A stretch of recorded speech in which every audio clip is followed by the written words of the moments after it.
दादू शहर के गुहराम खान गोपांग मोहल्ला के रहवासी नींगरी स्कूल वेंदे अगवा थी वई आहे। Government high school housing society Dadu जी 6 क्लास की शागिर्दियाणी इकराधी मुमताज अली सुरियो जे अगवा रिपोर्ट बी सेक्शन थाने ते संदसि चाचे इम्तियाज हुसैन पारां दाख़िल कराई वई आहे।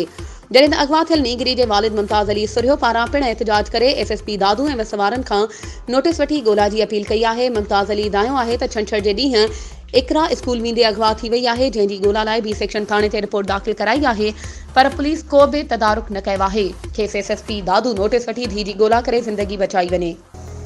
इलेक्शन 2024 जे सिलसिले में तव्हां भी पंहिंजे तक जे पसंदीदा उम्मीदवार के कामयाब बणाइण ऐं इलेक्शन मुहिम में सपोर्ट करण लाइ CN न्यूज़ ते इश्तिहार ज़रिए पंहिंजे उम्मीदवार जी चूंड मुहिम में हिस्सो वठी सघो था, त पोइ देर छाजी। हाणे असां सां राब्तो करियो ऐं पंहिंजे इश्तिहार CN न्यूज़ नेटवर्क ते बुक करायो।